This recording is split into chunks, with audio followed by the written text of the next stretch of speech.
Hello everyone, I am the one and only, and there's nobody I'd rather be, and welcome to my review of Star Wars The Force Awakens with my best mate, Mr. James Vale. Say hi, James. Oh, yes, sir. James, Ken and I went out last night to see the film, and now it's time to give our thoughts and opinions on the latest instalment of the Star Wars saga. A sentence I thought I would never say again. And I remember saying that, I think, at the end of episode, episode 1 or 2. Oh, mate. So, it's this film, we're going to talk about the plot, characters. I put plot twice in our little list of what we're going to talk about. We're going to talk about the plot, we're going to talk about the characters, we're going to talk again about the plot. Action sequences, cinematography, our nitpicks, good, bad, rumours and predictions for episode 8. And we're going to have a total spoiler-free section. But we'll warn you when we're going to talk about spoilers. But this first half will be just spoiler-free. We'll talk about our love of the new film, our love of the latest instalment in the Star Wars saga, in a new trilogy of Star Wars films we're getting for the next 2 years. And the individual films. And the individual prequels, while they're busy having a little break between between making the new films. It's going to be bloody amazing. So we're going to talk about our love for this new film, what was good, what was bad, our little nitpicks, what we could have changed, what we would have liked to have seen, all our thoughts and opinions from two diehard Star Wars fans, if you could not tell from my t-shirt and James's jumper. Which is actually your jumper. Which is actually my jumper, I just borrowed it. It's actually my jumper, but it's too big for me, even though I asked for a medium and it gave me a large, but... That's a story for another time. Que sera, sera. Let's talk about Star Wars The Force Awakens, and let's begin with the plot. So, it is 30... I have a little synopsis on James's little... What is this tablet thing called? It's just a Nexus. Nexus, yeah. okay. So, it's 30 years after the defeat of the Galactic Empire. The galaxy faces a new threat from the evil Kylo Ren, played by Adam Driver. And the First Order, when a defector named Finn crash lands on the desert planet of Jakku, he meets Rey, played by Daisy Ridley, a tough scavenger whose droid contains a top-secret map, BB-8. Together, the young duo join forces with Han Solo, Harrison Ford, to make sure the Resistance receives the intelligence concerning the whereabouts of Luke Skywalker, Mark Hamill, the last of the Jedi Knights. Spooky. So, let's begin by talking about the plot. So, we begin on this... planet Jakku. We begin on Jakku. What James said. Yeah. We begin on a desert planet, like we've seen in every single Star Wars film ever of all time. They're obviously trying to keep the familiarity of it. Aren't they? They're going back to what worked essentially. Well, if it's not broke, don't fix it. It's like a classic. Here's Star Wars. Like you see a desert planet. Oh yeah, it's Star Wars probably. We begin the film, of course, with the classic opening crawl. Oh yeah. That's not really a spoiler. If you've seen a Star Wars film, you've seen the opening crawl of words flying past, you know. And it starts with episode 7. It starts with The Force Awakens, and it goes up with the text and blah, blah, blah. Essentially what we just told you. Essentially what we just told you in a nutshell, but you know, not about the new characters. It contained about Luke, they talk about Luke Skywalker, Princess General Leia Organa, where everyone is at the moment, and what's kind of going on with the New Order. So basically. We start on Jakku, and we meet Poe Dameron, who's played by... James, can you find that for us on your little tablet thing? He is played by... We probably should have sorted this out beforehand. We should have. There's the cast list. I forget his name. It's Oscar Isaac, I think his name Oscar Isaac? I think it is, 1 minute. He has been in... Not much. He's in X-Men Apocalypse, apparently. Is he in X-Men Apocalypse? Yeah, Ex Machina. Isn't he Apocalypse in X-Men Apocalypse? I think he is in X-Men Apocalypse. He might be. Anyway, some of them are unknowns, like Daisy Ridley and John Boyega, even though he has been in one past film that you might have seen or might not have seen. One thing I do love about that, though, just quickly, is throughout the film, they're almost fanboying over it themselves. Oh, yes. They're so excited. The characters are enjoying the universe they're in, which is kind of nice to see. Like, they're actually really enjoying themselves. So... Yeah, he is Apocalypse. He is Oscar Isaac, who plays Poe Dameron, who owns BB-8, the new droid of the new saga. He goes to Jakku to meet an old man who says he has a key, the coordinates to find out a part of a map to find Luke Skywalker, the last of the Jedi. But before he can make it off-world, the New Order attacks. And we see the brand new stormtroopers, which had a very Saving Private Ryan moment to it. It's the whole before the battle, into the breach kind of thing, all getting prepared on the dropship. And we meet Kylo Ren, played by Adam Driver, who is quite. He has the whole mask thing. He's doing the whole "I want to be like Darth Vader" thing. Yeah. And that's good going for him. Like, if you're Star Wars, you need to have a guy with a mask and who's all dressed in black, and you can barely understand a word he's saying. Yeah. And that's good. That's just Star Wars. And they attack, and then won't spoiler, but a few circumstances happens, and BB-8 runs into Rey, who's played by Daisy Ridley. She's quite an unknown actress. I cannot recall what film she's been in. No, I'll have a quick look now. But James will have a quick look now. And Rey is on this Jakku. She's stuck. Looks like she's going nowhere. Stuck on this desert planet, scavenging for parts. And again, after a few more circumstances, we run into Finn. And he comes to Jakku, he runs into Rey and BB-8, and they just go off on a whirlwind adventure going into the rest of the universe, running into so many different characters, both from the past Star Wars films and new Star Wars films. We can't go into exactly what happens because that would be really spoiler details, but basically all you need to know is it starts like a Star Wars film. It's fantastic. It's really good opening. Blindingly good. It sucks really you nice in. shots It in there sucks as you well. in back into the feeling of a good Yeah. Star Wars film, because we haven't had that feeling in a while, No. especially not with the prequels. And like when the stormtroopers are going in, like you're saying, like they're sort of in the dropship. It kind of makes you think almost like of the clones as well. Yes. It's quite a cool Well, thing. seeing as they, the clones were the first Empire, the Empire then were like, okay, we're going to replace all you clones with regular Joes, Yeah. and then we'll get these brand new order when the Empire devolves, because it's 30 years after, so we've had some time for these guys to get some old characters to get old, some recurring characters, for example, like. Is this part of a spoiler? Even though you've seen him in the trailer, Harrison Ford is in here in this film. Well, it's not really a spoiler. If you've seen him in the trailer, it's not really a spoiler. Harrison Ford is back with Chewbacca. We have Chewbacca being played by Peter Mayhew. Peter who played Mayhew. him in the original films as well. Played him in individual films. Well done, James. And your IMDb screen. Along with Anthony Daniels as C-3PO. And Daniel's the C-3PO. And even Kenny Baker as R2-D2. Is he actually back in R2-D2? Yep. Because I thought it was more of a robot thing. Like we that actually. He's credited for it. Maybe he was in a few scenes and a lot of it was just CG or something. I don't know, but he's credited for it. Baker's back in it. Leia Organa. So we have Carrie Fisher. She's back as well. So we have lots of recurring characters. Not really spoilers because they're in the trailers and everything.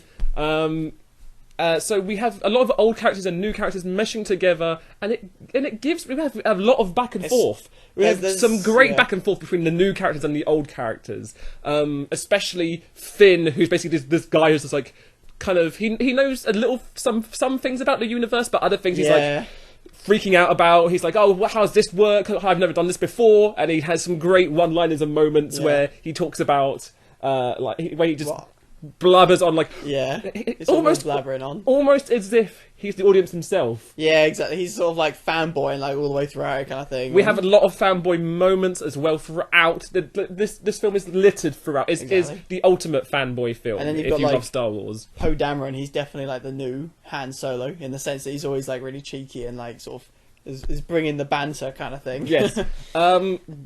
Daisy Ridley as the female lead is really, really good. I mean, like she's not a whiny character. She's not a I'm just going to sit here and be the love interest. She kicks some butt. She does. She has some amazing fight scenes as well. Like she did some good. She has some great She obviously has some great training and some good choreography in some of the scenes, but she's also just a lovable, enjoyable character because she's been on Jakku on this planet and then scavenging and looking for parts. So we already get that sense of she knows her way around machinery. She knows her way around. She knows her way how to around ships and vehicles and stuff. She could just get in a ship and be like, okay, I know what to do. I know how to fly this. And that's really nice. I mean, that's really good for a character to be like. She doesn't need help from a male character. There's a great moment where there she is. Spoiler, not spoiler, up to you. Where Finn tries to like run towards her to save her. Yeah, and then she just saves herself. She saves herself, and Finn's like, okay. She can handle herself. Never mind. And yeah, let's. Are we talking about all the characters? Are we going to save some characters for the No, spoiler I section? think, yeah, a lot of it will continue with in the spoiler section. Anyway, In the spoiler section. So, still, overall, the film is kind of like neither of us really knew what to even say afterwards. No. We're sort of there for a few minutes, like, did that just really happen? We Like... were quite for shocking. This may be to some of my friends or people watching this, but I was quite quiet. I was like, wow. Well, in the film, you weren't quiet. Well, no, every no. 5 minutes, like, which we'll get onto in the spoiler section. But my favourite character out of all of this, it's BB-8. My God, you will love this little droid. James he's warmed hilarious. up to him. James warmed up to him. Hilarious. Mr. Ice King warmed up to him. King. I loved him the moment I saw him, because the moment I saw he was a practical effect, I was just like, oh my God, yes, he's real. I just want to know how that works. There's videos online. I will show you. There's videos online. I'll post some videos in the description below. Yeah. Of how it's amazing. They do show you behind the scenes, and they do show you how they actually got. That's it just to a puppet work. on strings. Like. Thunderbird. Yeah. That'd be a major crossover. But BB-8 is my favourite character out of all this. I was laughing at him. I was R-ing at him. He was adorable. I want one. Sphero, if you're listening, who are making the little tiny remote controlled BB-8 droids you can get for your iPhone, I want one. Please, I'm not sure. That's probably an advertisement. I have to say now I'm being sponsored, but that's an advertisement. They're like £130 though. Like they're quite pricey. BB-8 is amazing. We all loved him. He was so funny. Had some great moments. But we'll talk about that in the spoiler section. Let's move on to action sequences. Let's move on to the core of Star Wars. Let's move on to the mind-blowingly crazy. Mind-blowingly crazy. Yeah. Practical when they wanted to. Practical mostly when they wanted to. This film is 90% practical effects and like 10%. Well, I'd say 80% practical effects. Yeah. And 20% it's CGI. Just all like there's some fantastic shots of like the X-wings and the new TIE fighters and stuff, and they just look so good. The Millennium Falcon, not spoiler. Yeah. The whole sequence is in the trailer where they're on the desert planet. Where they're flying through Jakku and there's TIE fighters going after them, and they fly through a Star Destroyer. Yeah, it's so cool. Like, that's not physically possible. Like, but they did it, and it's amazing. And there's some great slow down, speed up sections, and there's some great choreography in the lightsaber combats. We have some lightsaber combat. Without going into too much spoilers, there's some great lightsaber on batons. Like there's the one stormtrooper. Oh yeah, that stormtrooper. There's one stormtrooper with baton. Yeah. Like there's lots of blasters firing, and it's great. It's the action is all there, and some of the moments, especially when you see the X-wings flying across that lake, going into battle, you feel the Star Wars. I call that a feeling the Star Wars moment. You see it, and it's iconic. It's an iconic piece of cinematography, which will be our next bit of section in a moment. We talk about Star Wars. There are moments in the action sequences, in the characters, in the plot that is just, you feel the Star Wars. You see the X-wings, you see the Millennium Falcon, and it hits you like, man, this is Star Wars, and they're hitting Star Wars right. Like I cannot remember for the life of me a moment like that in the original in the prequel trilogy. Maybe Darth Maul and Qui-Gon Jinn versus Obi-Wan, but even then did not feel like the original trilogy, because it was all super choreographed, super fast and fluid and whilst the original trilogy had it was more blunt, it was more contact, it was more the thing with aggressive, where where the prequel trilogy was more choreographed and fluid, and every sword had to go in the right place. The prequel trilogy kind of suffered. Trilogy? The prequel trilogy kind of suffered from the fact that they released in that era of films where it was very like family friendly kind of films, and they kind of suffered a bit from that. So like you have obviously the cheesy bits and what in it, but then at the same time, it was like a different era. It was supposed to be a completely different era to like the original 3 films, hence why it sort of feels a bit different. So I can kind of appreciate that. But this film is definitely like straight back to the original 3. Full on Star Wars. Like it makes you for me personally, it made me forget about the prequels. Even though there are a few nods to the prequels scattered throughout the film, they mention, and you see some characters. They're like, oh wow, that's from that, and we'll talk about that. We'll talk about that in the spoilers. But let's talk about cinematography. Let's move on to what I wanted to really talk about: the cinematography, the symbolism, the essence of Star Wars. So, like I said, we have the iconic moments of the Millennium Falcon. We have the iconic moments of the X-wings. We have stormtroopers with the new designs. Great. We have the lightsabers and the sound effects, and we have the lightsaber. We have some great moments on Jakku, especially, where you're like, oh, this is like on episode. This is like in episode 4, where we have like for example, there's a scene where the sun is setting on Jakku, and these TIE fighters are coming towards. Oh yeah, like with the sunset in the background. With the sunset in the background. That's a really good shot. It's a really good shot, but it's kind of encompassing what Star Wars is, but it's also flipping it on its head. For example, the last time we saw sunsets in Star Wars, it was episode 4 on a desert planet, and it was Luke looking towards the distance and seeing, hoping to get out there, but now. In a kind of contrast, we see the TIE fighters, the New Order, the Empire sequel, Empire 2, Electric Boogaloo, Empire 2, Empire coming down from the sunset towards our main characters, and you're like, oh, it's kind of that tone. Like we're being enclosed, we've been followed by the New Order, we're being hunted. It's again, and that's how the film starts off. It starts off on a very dark tone. It pretty much does. Especially with the New Order, and our first witness of the new baddie, the new ultimate baddie, Kylo Ren, and seeing what he can do as this new leader of the New Order. And it's, again, we have some moments that we'll talk about in the spoilers section where it's very... The character itself is very harking back to the original trilogy of Darth Vader. He had the mask.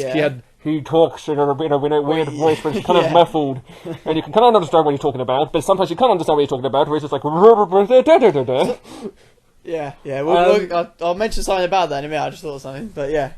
So, the cinematography is very Star Wars. There are some great moments that you will see it and be like, yes... This is Star Wars, this is what makes Star Wars, this is what is Star Wars. Yeah. But that's also kind of a hindrance, which we'll talk about in the spoiler section, and we'll talk about what... Definitely a couple of nitpicks with Definite nitpicks, but we'll... Nothing really major, but kind of like, you think about it, it's like, okay, that's a bit... But still, it was such a crazy good film. It was such an amazing film. The cast were on point. Everyone gave 110%. They were even for it. Even Harrison Ford, I was going to say, even Han Solo, even Harrison Ford, even the character was like, oh, I'm totally in on this. Even Harrison Ford, who you may have read about articles and stuff where he's kind of at that grumpy old man stage, where he's just like, I just want to live my life now. I've done the whole this, and you were like, you might have gone into this film thinking, oh, he's not going to bring his A game. He's just going to be like there and doing the one-liners, doing his lines, and then getting his paycheck. But Harrison Ford brings it, and we'll talk about that in the spoiler section. But again, the characters are great. The settings are great with lots of different planets. Planets we haven't seen in Star Wars before. Yeah. Well, we've seen in Star Wars before. We've had elements of Star Wars before, but again, we'll talk about it in spoilers. Yeah. But we're taken back to that era. We're taken back to those films. It's like familiar locations, but different planets. I don't know. It's very odd. So, overall, we're not going to give a rating. We're not kind of that reviews. We're not giving a rating out of 10 because that's just not how I roll. I'm not going to give. Oh, this was a 7.5 because they just this. It's just a meaningless number, basically. For me, is this a good or bad film? Star Wars: The Force Awakens is a bloody good film. That's the me not swearing at all way of saying it's me. It's good. And James just ruined it. It's a really good film.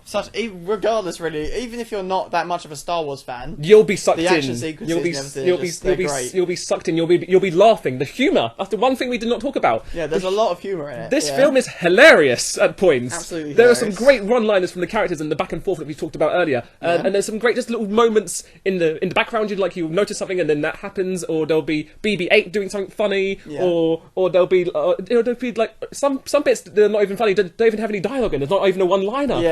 Which we'll talk about in the spoilers. And it's just great. It's like he's got some great humour, but the humour flows. Where in the prequels they were kind of trying to force it with Obi-Wan's little one-liners. He needs to stop doing that and But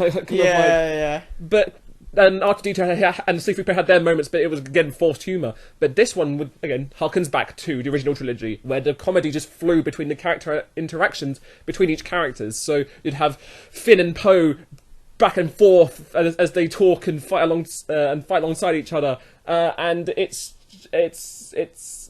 comedy just is great and it flows. It's not entirely forced. It reminded me they weren't going for the Guardians of the Galaxy. They were not going.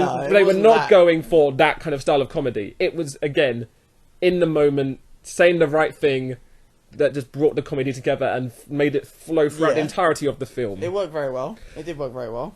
So we have good comedy. We have a great. We have a good plot. It's a Star Wars plot. Yeah. We have great Star Wars characters. We have old characters and new characters meshing together to create. Would like to say a swan song.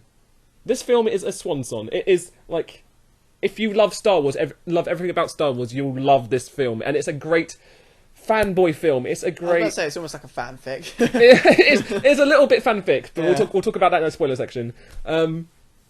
But it is Star Wars. James, your thoughts? Pretty much what you just said. It's probably the most Star Wars. It might even be more Star Wars than the original three. Wow! Wow! Quote James 2015. Yeah. Well, it's just got a crazy. Force Awakens is more Star Wars than the I- original trilogy. Yeah, I was sat there throughout the entire film with a massive smile on my face, like the entire. And I have film. not seen James smile at a film in a while. Throughout the entirety. Even I was smiling throughout the entirety of the film, and I had my gasping moments and my moments of pure fanboyish joy. Literally that. Like, you're watching this, like, is this really happening?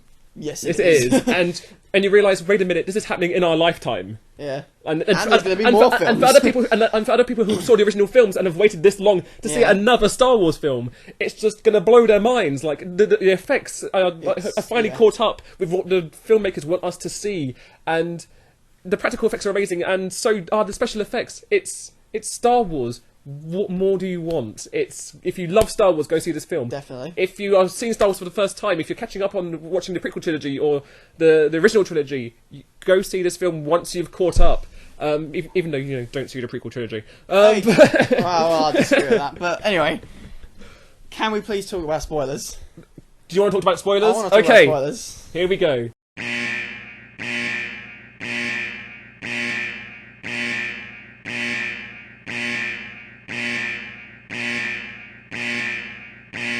It's a fantastic film. But it was a fantastic film. We'll probably go and watch it again now. And we're going to go watch it again now. So, on that note, we don't give Star Wars The Force Awakens a rating. We just say... Go watch it. Go watch it. It's a great film. You will love it. Yep. I can't wait for it to come out on Blu-ray. Neither can I.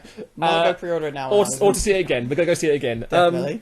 So, without further ado, this has been my review of Star Wars The Force Awakens. And I have been the one and only There's Nobody I'd Rather Be. And I've been with my best mate in the entire world, Mr. James Vale.